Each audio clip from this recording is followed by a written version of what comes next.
जान रही है और आज देवरिया में हम जानेंगे जनता के बीच में कि आखिरकार जनता के मुद्दे क्या हैं, सरकार ने जो दावे किए उनमें कितनी हकीकत है। क्योंकि जनता आज खुद अपने सवाल पूछेगी अपने नेताओं से और नेताओं का पैनल हमारे साथ जुड़ गया है, उनसे मैं तारुफ कराऊं। लेकिन उससे पहले जनता का जोरदार स्वागत तालियों के साथ, तो देवरिया की जनता खुद अपना तालियों के साथ स्वागत करें। और देखिए देवरिया की जनता, एक रिक्वेस्ट है आपसे, आप किसी भी पार्टी के समर्थक हो लेकिन तमाम नेताओं तमाम मेहमानों को जोरदार तालियों के साथ स्वागत करेंगे। तो तारुफ में करा देती हूँ, पवन मिश्रा बीजेपी की तरफ से अपनी बात रखने के लिए हमारे साथ जुड़ गए हैं। पवन जी का जोरदार तालियों के साथ स्वागत। संगम यादव जी समाजवादी पार्टी की तरफ से अपनी बात रखेंगे, संगम यादव जी का भी जोरदार तालियों के साथ स्वागत होना चाहिए। और पुरुषोत्तम सिंह कांग्रेस की तरफ से अपनी बात रखने के लिए हमारे साथ जुड़ गए हैं, पुरुषोत्तम सिंह जी का भी जोरदार तालियों के साथ स्वागत। अपने दर्शकों को यह भी बता दें कि बीएसपी की तरफ से भी बात रखने के लिए नेता को बुलाया गया था, लेकिन ऐसा लगता है कि बीएसपी ने तो पहले से ही सरेंडर कर दिया है। बहरहाल अब बीजेपी से शुरुआत हम करते हैं, चूंकि सत्ता पक्ष बीजेपी ही है। तो सबसे पहले पवन मिश्रा जी आपसे मेरा सवाल, 15 साल बाद आपकी वापसी देवरिया में हो पाई है, बैठ कर बात कर सकते हैं आराम से, इत्मीनान से आप अपना जवाब दीजिएगा, सवाल सुन लीजिएगा। 15 साल बाद आपकी देवरिया में वापसी हो पाई है, 7 में से 6 सीट बीजेपी को मिली है। क्या ऐसा आपने करने जा रहे हैं जिससे देवरिया की जनता आप पर विश्वास करे? भारतीय जनता पार्टी की सरकार ने पिछले 5 वर्षों में देवरिया में अभूतपूर्व विकास किया है। माननीय कलराज मिश्रा जी पूर्व केंद्रीय मंत्री यहाँ के सांसद रहे, उन्होंने मेडिकल कॉलेज की स्थापना से लेकर के देवरिया में बाईपास रोड दिया है, जो महत्वपूर्ण रोड है। इसके साथ ही नेशनल हाईवे का विस्तार हम लोगों ने किया है। सड़कें यहाँ जर्जर हुई थी, सड़कों की व्यवस्था ठीक हुई है। इंडस्ट्रियल एरिया का विकास हुआ है। तमाम रोजगार के लिए औद्योगिक विकास क्षेत्र में कल कारखानों की स्थापना के में भी सरकार प्रयास की है। तो देवरिया में भारतीय जनता सब कुछ अच्छा है, सब कुछ अच्छा, अच्छा, विकास की बहार, हर तरफ विकास की बहार है। देवरिया में भारतीय जनता पार्टी की सरकार ने पिछले 5 वर्षों में जो है अभूतपूर्व विकास किया है, इस कोरोना काल के भीषण महामारी के समय में भी। जनता आपका एक एक शब्द सुन रही है, जवाब तैयार रखिएगा, सवाल तैयार है जनता के। लेकिन संगम यादव जी, आपने दावत सुन लिया बीजेपी का, साफ तौर पर कहना है कि इतना विकास कि एक बार फिर मोदी योगी नाम की लहर आएगी, सुनामी आएगी, उसमें लाल टोपी उड़ जाएगी। कोई विकास नहीं हुआ है भारतीय जनता पार्टी की सरकार में। आपने इनसे पूछा, 6 विधायक 6 एमएलए देवरिया में इनके जीते हैं, लेकिन भारतीय जनता, आप जाके देख लीजिए, पकड़ी का रोड है, बगल में देख लीजिए आप बालकुआं का रोड है। मैं कितने सड़कों का नाम गिनाऊंगा, गिनाते रह जाऊंगा। देवरिया की सड़कों का जो हालत है, कम से कम 3-3 फुट गड्ढा है, कितने बम्पर एक्सीडेंट हो रहे हैं। और देवरिया में ये मेडिकल की बात कर रहे हैं, वो भी मेडिकल कॉलेज निजीकरण के हाथों बेच दिया गया है। क्या इनकी मजबूरी थी? जब देवरिया में मेडिकल कॉलेज आप बनाए तो निजीकरण करने का क्या था? और कोई विकास नहीं है देवरिया में। लूट हत्या डकैती, यहाँ पर तमाम बलात्कार। ठीक है, कानून व्यवस्था, महंगाई, बेरोजगारी को लेकर सवाल होंगे सत्ता पक्ष से, आपसे भी सवाल होंगे कि आखिरकार आपकी भी यहाँ पर सरकार जब रही तो देवरिया का कितना विकास हुआ। कांग्रेस से एक ओपनिंग स्टेटमेंट लेते हैं और उसके बाद अपने वरिष्ठ संवाददाता के पास भी जाएंगे ताकि समझ सकें कि जमीनी हकीकत आखिरकार देवरिया की है क्या, जो तमाम दावे सरकार करती आई है। पुरुषोत्तम जी, चूंकि आप कांग्रेस की तरफ से प्रत्याशी भी हो गए हैं, सबसे पहले तो बहुत शुभकामनाएं और बधाई।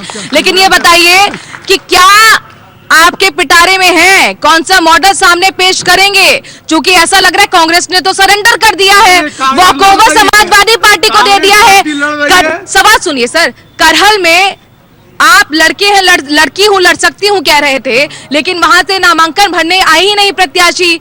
करहल ही छोड़िए, प्रसपा के सामने भी नहीं उतार रहे हैं। क्या पीछे से गठबंधन हो गया या सरेंडर है? नहीं, लड़ रहे हैं, प्रियंका गांधी के नेतृत्व में लड़ रहे हैं। लड़की हूँ लड़ सकती है, प्रियंका गांधी का नारा सबसे बड़ा नारा है। महिलाओं के साथ आज सरकार ने जो शोषण किया वो सामने दिखाई दे रहा है। और कांग्रेस पार्टी विकास के नाम पर लड़ती है, कांग्रेस पार्टी रोजगार के नाम पर लड़ती है। करहल से नहीं लड़ रही? नहीं, देवरिया की बात करिए, करहल से मैं नहीं जानता। शिवपाल सिंह यादव के सामने नहीं लड़ रही? नहीं, शिवपाल सिंह छोड़िए। अरे सर, जवाब तो देना पड़ेगा, क्या पीछे गठबंधन हो गया है पर्दे के? नहीं, कांग्रेस लड़ रही ये कांग्रेस सरकार बनाने में आएगी प्रियंका गांधी के नेतृत्व में, आप ये उसमें मत रहिए। लड़की हूँ, सामने क्यों नहीं आ रहे कि आप समाजवादी पार्टी के साथ हैं? मेरा सवाल ये है, आप उनके सामने प्रत्याशी उतार नहीं रहे हैं सर। नहीं, मुझे बताइए, खबर है ना, आपको जानकारी है ना इस बात को? लेकिन कांग्रेस पूरे सीटों पर 403 सीटों पर लड़ रही है, ऐसा नहीं है। और प्रियंका गांधी के नेतृत्व में सरकार बनाने का काम करेगी कांग्रेस पार्टी, और कांग्रेस पार्टी विकास के नाम पर चुनाव लड़ती है। अखिलेश यादव, शिवपाल यादव के सामने कांग्रेस ने नहीं उतारा है प्रत्याशी। सवाल ये है, वो तो आपसे, मायावती के सामने भी नहीं उतार रहे हैं, वो तो आपसे समझौते, हमको कहीं छोड़ेंगे तो हमको छोड़ देंगे। अंडरस्टैंडिंग है, नहीं, हमको खुलकर सामने आ जाइए, बोल दीजिए गठबंधन है। नहीं, फिर ये है कि समाजवादी पार्टी आपको भाव नहीं दे रही। कहीं गठबंधन नहीं है मेरा, मैं स्वतः लड़ रहा हूँ, और कांग्रेस पार्टी कहीं हमको छोड़ रहा है तो मैं उनको कहीं दे दूं। समाजवादी पार्टी से सवाल हमारा सवाल रहेगा, चूंकि संगम यादव जी आप 2017 में तो साथ आ गए थे, अब पर्दे के पीछे अगर गठबंधन है तो सामने खुलकर क्यों नहीं आ जा रहे? ऐसा कुछ नहीं है, ऐसा कुछ नहीं है। जनता हमारे साथ है और उत्तर प्रदेश की जनता बदलाव चाहती है, और समाजवादी पार्टी के राष्ट्रीय अध्यक्ष माननीय अखिलेश यादव पर पूरे उत्तर प्रदेश के 70% से ऊपर जनता उनको लाइक कर रही है। इस बार उत्तर प्रदेश के मुख्यमंत्री हमारे महबूब लीडर माननीय राष्ट्रीय अध्यक्ष जी अखिलेश यादव जी होने जा रहे हैं। चलिए, लाइक कौन किसको कर रहा है ये जनता के बीच में हम जरा जाकर जानेंगे, लेकिन उससे पहले जमीनी हकीकत समझाने के लिए वरिष्ठ संवाददाता संजय सिंह हमारे साथ जुड़ गए हैं। तमाम दावे आप तमाम राजनीतिक पार्टियों का सुन रहे होंगे, आखिरकार क्या गणित रहा है, जरा जल्दी से हमारे दर्शकों को बता दीजिए। जी, आपको बता दें कि 2002 के बाद सपा बसपा की यहाँ पे लगातार 15 सालों तक सरकार रही है। अब विकास के जो दावे किए जा रहे हैं, विकास तो हुआ है, लेकिन विकास की और आवश्यकता है। लेकिन अगर जमीनी हकीकत की बात की जाए तो यहाँ पे किसी जमाने में 14 शुगर मिलें हुआ करती थी। यहाँ पे जो जिला अस्पताल था वो भी काफ़ी सुदृढ़ तरीके से चलता था, लेकिन शुगर मिलों को यहाँ पे औने पौने दामों पर बेच दिया गया। अगर बात करें मूलभूत सुविधाओं की, तो मूलभूत सुविधाओं में कुछ सुधार तो हुआ है, लेकिन जितना अपेक्षा था सुधार का, वो सुधार नहीं हुआ है, और सुधार की आवश्यकता है। ऐसा आने वाले चुनाव में जो यहाँ के जनप्रतिनिधि होंगे उनसे यही यहाँ की जनता अपेक्षा करेगी। बिल्कुल, जनता के सवाल भी होंगे, लेकिन बहुत महत्वपूर्ण पॉइंट यहाँ पर संजय सिंह ने उठाया है। देखिए, अपने दर्शकों को ये भी बता दें कि कभी वर्ल्ड में रिकॉर्ड था कि एक जिले में 14 मिले हुआ करती थी। ये देवरिया ही है जिसे चीनी में का कटोरा कहा जाता था, यानी कि शुगर बाउल कहा जाता था। लेकिन आज स्थिति ये है कि 14 में से मात्र एक चीनी मिल बची है। ऐसे में सवाल एसपी से भी, बीएसपी से भी, और साथ ही बीजेपी से भी, चूंकि मौजूदा वक्त में सत्ता पार्टी है बीजेपी। लेकिन सबसे पहले लगातार बीजेपी ये कहती आई है कि बेचने का काम एसपी बीएसपी ने चीनी मिल का किया है। आप ये बताइए कि एसपी की सरकार में चीनी मिल बेची गई या नहीं? ये दावा करने वालों को मैं गलत साबित कर रहा हूँ। ढाणा का मिल देख लीजिए, राष्ट्रीय अध्यक्ष मुलायम सिंह यादव जी जब मुख्यमंत्री थे तो ढाणा का मिल हम लोगों ने चलाने का काम किया। पूर्वांचल में कई मिलों चलवाने का किया। गन्ना किसानों का भुगतान समाजवादी पार्टी की सरकार में 450 करोड़ भुगतान एक महीने के अंदर हुआ था। उस पार्टी का नाम है समाजवादी पार्टी और उस नेता का नाम है मुलायम सिंह यादव। जो कहाँ चली गई 14 में से एक बची? हमने ढाणा का मिल चालू करवाया, हमने नया ढाणा का मिल चालू कराया जो आज भी पूर्वांचल के अधिक 50% किसानों का गन्ना हुआ। आपकी बातों में जनता के बीच में जाते हैं और जनता से करते हैं सवाल।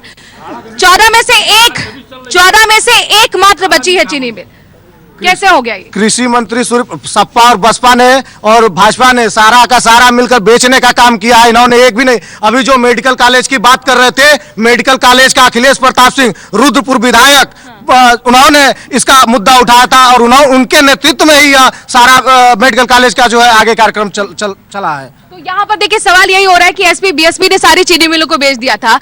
जवाब हम जानेंगे, लेकिन चूंकि बीजेपी आपसे भी ये सवाल है, ऐसा क्या हो गया? चूंकि आप तो ये लगातार आरोप लगाते रहे हैं कि भाई एसपी बीएसपी बेचती रही है, लेकिन हमने खोलने का काम किया। यहाँ देवरिया की जनता से ऐसे क्या आप रूठ गए कि आपने एक भी चीनी मिल खोलने का काम नहीं किया? देखिए, पिछले देवरिया जनपद को चीनी का कटोरा कहा जाता था जी। और 2017 के पहले जो सरकारें थीं, सपा और बसपा की, उन्होंने इस चीनी के कटोरे से, इस कटोरे से चीनी को गायब कर दिया। सारी चीनी मिले को आने पन्ने दामों में बेच दिया। और हमारी सरकार ने, आपने कहाँ खुलवाया? आप ये बताइए, जो बेच दिया हम तो सवाल कर ही रहे हैं। हमने खुलवाया नहीं, लेकिन जो चीनी मिलें बंद होने के कगार पे थी, उनका उच्चीकरण हमने किया है, उनको और मजबूत किया है कि वह चीनी मिली पहले चल सके। चीनी मिल का जुड़ो, हमने अभी ढाणा चीनी, एक ही चीनी मिल चल रही है, पहले से ढाणा चीनी मिल का, ढाणा चीनी, जनता के सवाल है। वो कह रहे हैं कि हमने तो जीर्णोद्धार करवा दिया चीनी मिल का। क्या चीनी मिल का जीर्णोद्धार करा दिया, क्या ये सच्चाई है? जी। बीजेपी का दावा। जी, हम एक भी शुक्र मिल नहीं बना था और साथ में बीजेपी वाले एक भी खोल नहीं पाए। और देवरिया में जो भी है आने समाजवादी पार्टी सरकार आएगी तो जरूर अपना चीनी मिल पुनः चालू कराएगी। समाजवादी पार्टी आएगी तो चीनी मिल चालू कराएगी, लेकिन समाजवादी पार्टी की सरकार रही थी तो भी चीनी मिल बंद हो गई थी। अपने दर्शकों को ये भी बता दें, तो किसके कितने दावों में दम है ये लगातार हम जानने की कोशिश कर रहे हैं। कांग्रेस का हम रुख करते हैं। सर, आप तो साइलेंट होके बैठ गए हैं, मुझे ये बताइए पुरुषोत्तम जी, चूंकि बहुत इंटरेस्टिंग फैक्ट यहाँ से निकलकर सामने आया है, जो महर्षि देवरवा बाबा थे उन्होंने ही पंजा जो निशान है कांग्रेस का वो दिया था इंदिरा गांधी को, यानी कि चुनाव चिन्ह जिस पर आज तक कांग्रेस लड़ती आई है उसका इजाद यहीं से हुआ था। लेकिन कांग्रेस अब यहाँ पर एकदम साफ हो चुकी है, क्या वजह रही सर? कांग्रेस इस जिले में 4 विधानसभाओं को जीत के जा रही है। 4 विधानसभा इस जिले में जीतेगी प्रियंका गांधी के नेतृत्व में। और प्रियंका सालों से कहाँ हैं आप? 2017 में कहाँ थे? हम हर बार कितनी सीटें 2017 नहीं, हर बार बताएं यहाँ पर। हम हर बार एक पर रहे, 2 पर रहे। हम विकास के मुद्दे पर 2017 में कांग्रेस ने 14 चीनी मिल बनाया। शून्य। कल्याण सिंह ने बेचा, नहीं, कल्याण सिंह ने बेचा, मुलायम सिंह ने बेचा, मायावती ने बेचा। कांग्रेस ने निर्माण किया। कांग्रेस निर्माण में विश्वास करती है और निर्माण के आधार पर काम करेगी। इतना काम करते हैं, इतना काम पर विश्वास करते हैं, तो जनता आपका साथ क्यों नहीं दे पा रही? देगी जनता इस बार, देगी जनता साथ देगी। भ्रामक प्रचार से थोड़ी जनता इस बार काम भी कांग्रेस काम के नाम आपके साथ नहीं है तो जनता कैसे साथ देगी? मुझे बताइए। हमने जहाँ प्रत्याशी को टिकट दे रहे हैं वो चले जा रहे हैं दूसरी पार्टी में। जहाँ हमारी सरकारें वहाँ धान का दाम 2500 रुपया हो गया और यहाँ इन्होंने 1200 रुपये धान बिक रहा है। ठीक है संगम यादव जी, मेरा आपसे सवाल है, चूंकि लाल टोपी को लेकर मुख्यमंत्री योगी आदित्यनाथ साफ तौर पर कह रहे हैं लाल टोपी मतलब दंगा, लाल टोपी मतलब हिस्ट्री शीटर, बता दीजिए अब आप। देखिए, लाल टोपी जो है ये बजरंगबली जो है वो लोग राम को मानते हैं ना, हनुमान जी भी। और हम लोग के यहाँ जो है हिंदू धर्म में दुर्गा माता जी को लाल चुनरी चढ़ाया जाता है। और लाल जो है हिंदू धर्म का एक आस्था है। लाल रंग जो है एक शांति का प्रतीक है और लाल रंग हम लोग क्रांति मानते हैं। वो लाल रंग हमारा खून भी लाल है और जब हम लोग के यहाँ शादी की रस्म होती है तो सिंदूर भी लाल होता है। तो देखिए, लाल रंग हम लोग के लिए शुभ है और वो लाल टोपी से घबरा रहे हैं। शुभ है, लाल तो शुभ है, लाल से घबरा रहे हैं, लाल से घबरा रहे हैं, लाल से घबरा रहे हैं। अभी आपने सुना भारतीय जनता पार्टी के लोगों ने भारत माता की जय का नारा लगाया और इन लोगों ने जय अखिलेश का नारा लगाया। हमने जय श्री राम का नारा लगाया, इन्होंने जय अखिलेश का नारा लगाया। तो पहले आप अपनी मानसिकता दुरुस्त कीजिए कि आखिर लाल टोपी किसी व्यक्ति की है कि इस देश का है। ठीक है, जनता के बीच में जाते हैं। सवाल ये लोग सिर्फ मंदिर मस्जिद जुमलेबाजी सिर्फ यही करते आए हैं। लोगों के दुख से कोई मतलब नहीं है। किसानों का हाल देख लिए, बेरोजगारों का हाल देख लिए। आप प्रयागराज पटना में लोग पीटे जा रहे हैं, नौकरी इन लोग पास है ही नहीं और बस फर्जी दावे कर रहे हैं। बीजेपी से सवाल है कि धन की राजनीति करते हैं और रोजगार पर बात नहीं होती।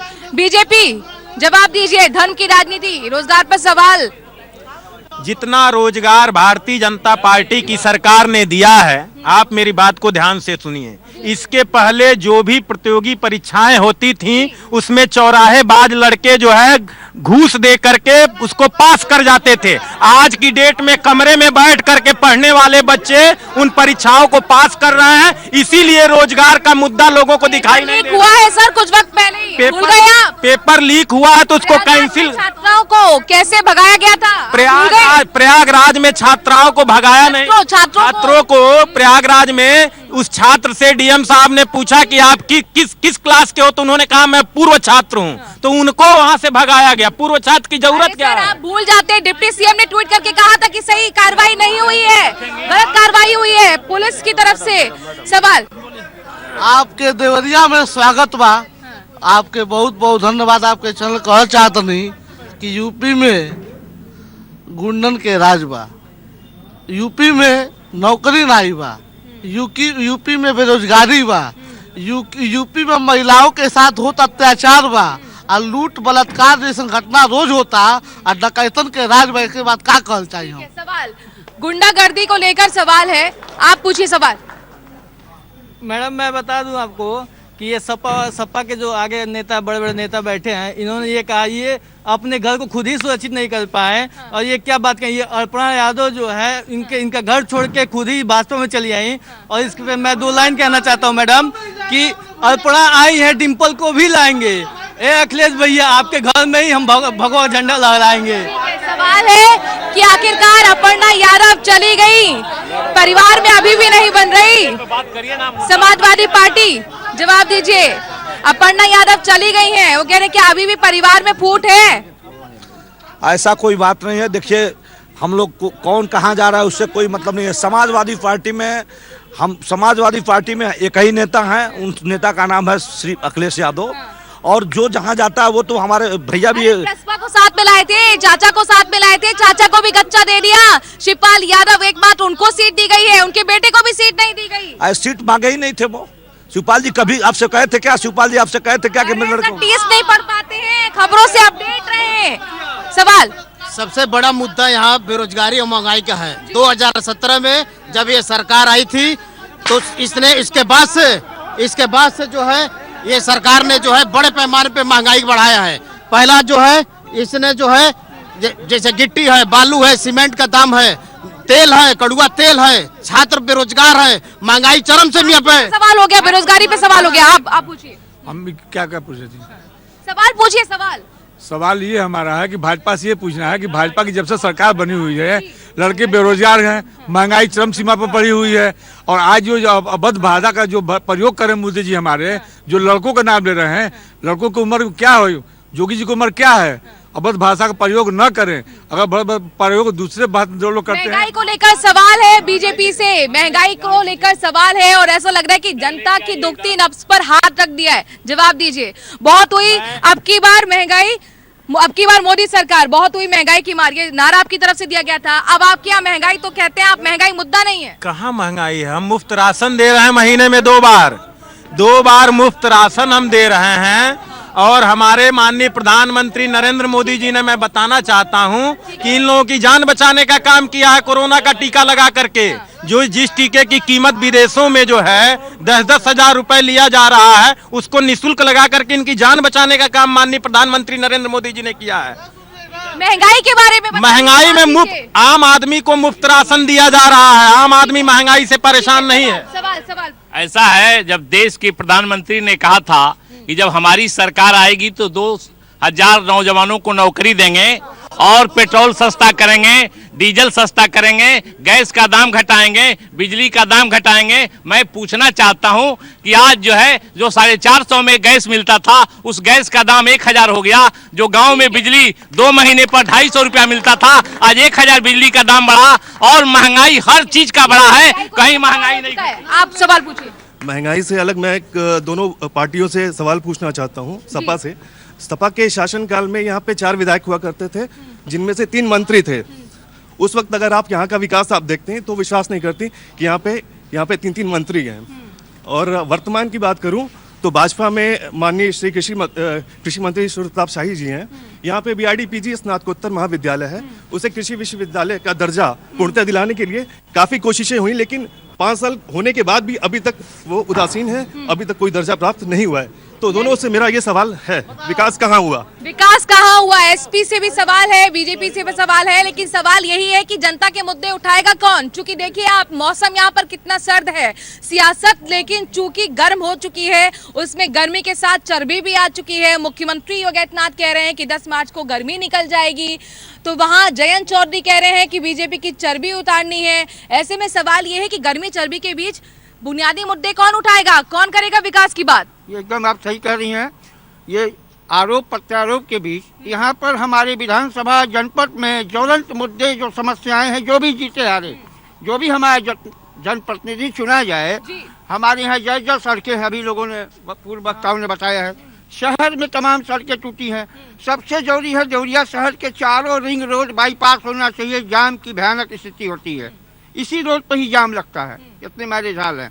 देवरिया शहर सिविल लाइंस पर जाम लगता है, ट्रैफिक की समस्या है। देवरिया ओवरब्रिज में फ्लाईओवर 4 लेन पे एक और ओवरब्रिज की जरूरत है देवरिया शहर में। आप कहते हैं सड़कों का जाल आपने बचाया, सेलमपुर तक 4 लेन भी है, लेकिन यहाँ पर लोग कह रहे हैं कि ट्रैफिक की समस्या पर ध्यान नहीं दिया। जवाब ट्रैफिक की समस्या पर ध्यान देते ही हुए बाईपास का निर्माण हमारी सरकार ने कराया है। इतना अच्छा बाईपास कराया है जहां से जो है ट्रक सारे भारी वाहन उससे गुजर करके गोरखपुर रोड तक चले जाते हैं। अभी भूल रहे हैं जो है।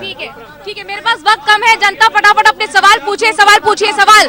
सब विकासशील लोगों का जो है जुबान से होता है, मुंह से होता है। भारतीय जनता पार्टी समाजवादी पार्टी को गुंडा साबित करने में तुली हुई है, और जो समाजवादी पार्टी जो है भारतीय जनता पार्टी को जो है साम्राज्यता के आगे झुकने वाली जो है, ये लोग इसी में लड़ रहे हैं। सिर्फ मात्र कांग्रेस इकलौती ऐसी पार्टी है जो मात्र विकास की बात करती है। हम करेंगे, हम सत्ता मांगे, क्या करेंगे हम बता रहे हैं कि उनको गुंडा बना रहे हैं, उनको सवाल पूछिए। जैसा कि समाजवादी पार्टी ने कहा, ये अभी सन 2017 से पहले जो इनके जिला पंचायत अध्यक्ष थे, यहीं बगल के एक चौराहे से 2 करोड़ की संपत्ति उनकी जब्त की गई थी। वो गुंडागर्दी नहीं है क्या? उनकी संपत्तियों को जब्त करना भी हमारी सरकार ने बुलडोजर चलाया, और इसीलिए ये तिलमिलाए बैठे हुए हैं समाजवादी पार्टी वाले लोग। सवाल, हम बुलडोजर चलाते हैं तो समाजवादी पार्टी को दर्द क्यों होता है? ये सवाल जनता की तरफ से आया है। समाजवादी पार्टी की तरफ से जवाब दीजिए। जनता की तरफ से सवाल है कि जब बुलडोजर चलता है अपराधियों के खिलाफ, तो फिर आखिरकार आप लोगों को तकलीफ क्यों होती है? देखिए, एक जात विशेष के ऊपर बुलडोजर एक जात विशेष के ऊपर चलता है, गुंडों के ऊपर नहीं चलता है। एक मुख्यमंत्री जिस जात के है, उस जात के 25-30 गुंडे पूरे लिस्ट में पूरे 25-30 गुंडे हैं जो सबसे ज्यादा मुकदमा, 100 से ऊपर ज्यादा मुकदमा है। तो भी मुख्यमंत्री जी का बुलडोजर एक जात विशेष पे केवल चलता है, एक जात विशेष पर जिनके वो कह रहे हैं एक जात विशेष के खिलाफ ही आप बुलडोजर चलाते हैं। अगर इनको अच्छा लग रहा हो कि अतीक अहमद जी के ऊपर बुलडोजर चलता है, मुख्तार अंसारी जी अच्छे व्यक्ति हैं, तो यह जवाब दें। इनके यहाँ तो ऐसे लोगों की लाइन लगी हुई है, ऐसे हिस्ट्री सीटरों की लाइन लगी हुई है जो जेल में भी रह करके आपराधिक वारदातों को अंजाम देते हैं। हमारी सरकार उनके ऊपर बुलडोजर चला रही। दर्द इनको क्यों? राजनीतिक द्वेष के साथ आप लोग कर रहे हैं। राजनीतिक द्वेष उनसे कौन सा है? वह पूरा देश जानता। ठीक है, सवाल पूछिए। क्या बताइए? सवाल पूछिए, किससे सवाल जानना चाहेंगे आप? समाजवादी पार्टी हल्ला केवल करती है, और जहां बुलडोजर की बात है, देवरिया जनपद में पूर्व जिला पंचायत अध्यक्ष राम प्रवेश यादव समाजवादी पार्टी द्वारा जिला पंचायत के अध्यक्ष थे, और एक ब्राह्मण परिवार का 1 अरब की संपत्ति, 1 अरब रुपए की संपत्ति हड़पने का काम किया, और मेरी सरकार ने उस जिला पंचायत अध्यक्ष को बर्खास्त करके जेल में डालने का काम किया। और गुंडे अपराधियों को कोई स्थान कहीं नहीं है, चाहे कोई भी हो, किसी जात धर्म का हो। गुंडागर्दी खत्म करने का हमने काम किया है, गुंडागर्दी हमने खत्म करने का काम किया है क्या? मैं पूछना चाहता हूं कि बाल गृह में लड़कियों के साथ जो कांड हुआ उस भारतीय जनता पार्टी की सरकार में, तो उसमें ये लोग उसमें क्या करना? सवाल। थानों की दलाली, तहसील की दलाली बड़े पैमाने पे भारतीय जनता पार्टी की सरकार में हुई है। भुखमरी बढ़ी है, बेरोजगारी बढ़ी है, छात्रों की हत्याएं हो रही हैं, गुंडागर्दी बढ़ी है। जितने दलाल हैं भारतीय जनता पार्टी में कमा के लाल हैं। क्या कारण है? बीजेपी तो कह रही है कि गुंडागर्दी आपके टाइम पे बढ़ती है। गुंडागर्दी उन्हीं के देश रिज्यूम में बढ़ा हुआ है। गुंडागर्दी तभी होती ही नहीं थी। इनको झूठ बोलने से फुर्सत नहीं है, और जितने भी काम हो रहे हैं सब झूठ बोल के काम हो रहे हैं। आज जो अखिलेश जी के ऊपर कहा जा रहा है कि भाई ये इसी की सरकार है, इसी की उनकी पार्टी है। मैं ये कहता हूँ कि योगी जी पे सीधे था, उनके कितने केस थे, क्यों हटाया गया? सवाल। ये लाल टोपी से जो लोग घबरा रहे हैं, ये विकास पे बात नहीं करेंगे। आज से 3 महीने पहले अगर इस शहर में आप होती तो नाव पे चल के हम आपके साथ डिबेट किया करते। इन्होंने विकास के नाम पे केवल धोखा दिया है। ये केवल इनके पास एक डमरू है, और झूठ की डमरू है। ठीक है, देखिए अपने दर्शकों को बता दें कि यहाँ पर बीजेपी दावा करती है कि इंफ्रास्ट्रक्चर को हमने बेहतर किया है, क्योंकि हमने 4 लेन सड़क यहाँ पर बनाई है। इसके साथ साथ हमने मेडिकल कॉलेज खोला है, लेकिन मेडिकल कॉलेज की क्या स्थिति है, जरा बताइए। मेडिकल आज की स्थिति जो है जिला अस्पताल से भी बदतर स्थिति है। वहाँ पर न डॉक्टर है न दवाएं हैं, और आम आदमी आके रोज परेशान होता है। क्योंकि मैं शिक्षा की बात करना चाहता हूँ, ये भारतीय जनता पार्टी के लोग मैं पूछना चाहता हूँ, आज कोरोना के चलते विद्यालय बंद किए गए हैं, और इन्होंने कहा वर्चुअल क्लासेस चलने चाहिए। जब माध्यमिक विद्यालयों से जुड़ा हूं, और किसी विद्यालय के ग्रामीण क्षेत्र जो लड़के हैं 30% की स्थिति में भी उनके पास मोबाइल नहीं है, एंड्रॉइड मोबाइल, तो उनकी शिक्षा कैसे होगी? ये रोज नहीं, हमारी बात सुनिए ना अभी और सुनिए, ये अपनी शिक्षा कैसे देंगे? ये रोज आदेश करते हैं शिक्षा मंत्री कि आप वर्चुअल क्लासेस चलाइए और बच्चों से, जब उनके पास ना नेट है ना अगर मोबाइल है तो उनके पास नेट के लिए पैसे नहीं, एक गरीब घर के लड़के कैसे शिक्षा? आम आदमी पार्टी की तरफ से कहा जाता है कि हम दिल्ली की तर्ज पर स्कूल मॉडल के रूप में यहाँ पर लेकर आएंगे। और यहाँ से देखिए जनता की तरफ से सवाल है कि आप एक तरफ डिजिटल की बात करते हैं, लेकिन बच्चों के पास जब मोबाइल ही नहीं होगा तो कैसे पढ़ेंगे? बच्चों को मोबाइल लैपटॉप देने के लिए सूची बन गई है। अभी चुनाव के कारण मैं बता दूं, सुन लीजिए, जो भी मेधावी छात्र हैं अभी चुनाव के कारण, आचार संहिता के कारण बट नहीं पाया है, अभी हम उसको इसके बाद बांटेंगे। हमारी सरकार आ रही है, उसको बृहद पैमाने पर बांटेंगे और हर स्कूलों का हम डिजिटलीकरण कर रहे हैं। सबको बहुत बहुत शुक्रिया।